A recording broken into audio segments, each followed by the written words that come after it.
Mais où tu vas? Pourquoi tu prends tes bagages? Pourquoi tu quittes ton mari et tes enfants? Qu'est-ce qu'ils vont devenir? Aujourd'hui, tu veux quitter ton foyer parce que tu en as marre. Ça fait 3 ans qu'il entretient une relation extérieure, qu'il a une copine dehors, à qui il a ouvert des magasins, à qui il a offert une voiture. Il est constamment là-bas. Lorsque tu l'appelles, il raccroche le téléphone.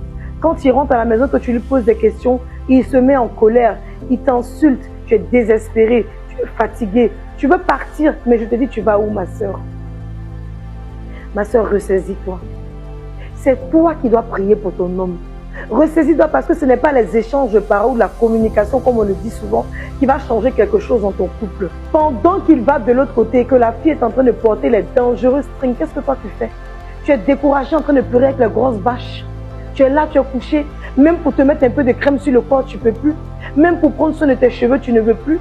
Mais attends, regarde la maison. Regarde comment la maison est fanée. Regarde ta cuisine, comment elle est sale. Tu ne peux pas te réveiller, déblayer tout ce qu'il y a dans ta chambre, enlever tous tes bagages, rafraîchir ta chambre. Parce que quand l'homme rentre dans cette chambre, il n'a plus envie d'aller dehors. Même une femme qui est en train de faire sa toilette, quand elle croit au Seigneur, elle prie, elle prophétise.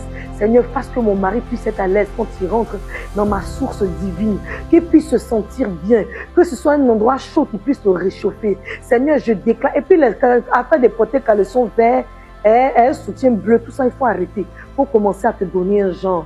Si tu n'avais pas de bayam, achète-moi des bayams, ma chérie. Le mariage, c'est Dieu qui a institué le mariage. Dieu t'a fait la grâce.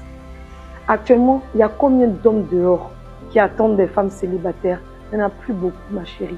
La plupart des hommes sont mariés, sont déjà engagés dans une relation. Ressaisis-toi. C'est ton mari. C'est ton mari. Dieu t'a donné ton mari. Dieu t'a donné des enfants. Dieu est à la base de ce mariage. Si tu as pu survivre au coup d'état de la belle-mère, des belles-sœurs, des belles-tantes, si tu as pu aller au-delà de ce que ta famille avait dit que chez vous on ne se mariait pas et tu as permis que tu sois dans ce mariage, est-ce que tu penses que le mariage c'est la récréation? Le mariage c'est pas copain, copine, tout va bien. C'est là que le combat commence. C'est ici, on va voir ton côté guerrière, celle que tu es au fond de toi. Fais ressortir la femme guerrière. Lève-toi comme une seule personne et dis plus jamais, moi Yachou, je vais prendre mon nom, j'essuie mes larmes. C'est terminé, je ne vais plus pleurer. Commence à appeler ton mari bébé. Ça te fait mal, tu dis, mais est-ce qu'il est roi? Il se prend pour qui? Donc c'est lui, celui qui va avoir plusieurs copines. Ce n'est pas grave. Celui qui se fait plus petit devant Dieu a toujours une force extraordinaire. Et le jour où tu vas quitter ta maison, tu auras vendu ton mariage. Parce que tant que tu n'es pas sorti de la maison, devant Dieu, tu as encore la force de pouvoir parler. Tu as encore la force de t'allier sur ton mariage, sur cette alliance, de prier, de prophétiser. Seigneur, je prophétise que mon mari revient à la maison. Je prophétise que mon mari change de camp. Je prophétise de tout ce qu'il va faire dehors. Même quand tu laves les sous-vêtements de ton mari, tu dois prophétiser. Je prophétise que la culotte que je suis en train de laver au nom de Jésus, cet homme m'appartient, cet homme est pour moi. On doit demander à Dieu. De la même manière, les gens vont chez les marins pour basser là. Nous, notre base, c'est en Jésus-Christ. Oui, mes soeurs, nous sommes en 2024. Au fur et à mesure que le monde avance, le combat est rude, le combat est dur, mais ne perdons pas espoir. Est-ce que tu sais que la Bible dit que ton mari passe avant tes enfants? Tu n'as jamais entendu cet évangile? Oui, je te l'annonce. Tu peux te demander à l'homme de Dieu qui est près de toi, il te dira. L'homme est après l'église. Il est la tête de la famille. Quand la tête de ta famille, la tête de ta maison spirituellement qui est censée vous protéger est en train de tomber dans un trou, c'est pas le moment de te décourager. Ne dis pas comme il a touché l'autre femme là, il va venir me toucher. J'ai un peu saleté de la fille. Moi-même quand je ne ressens plus rien. Elle a gagné son combat.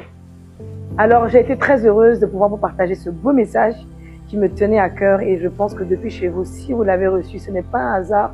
Vous devez vous ressaisir, aller remettre vos affaires dans l'armoire, commencer à rafraîchir la chambre et la maison afin de pouvoir bien recevoir votre mari que le Seigneur vous a donné.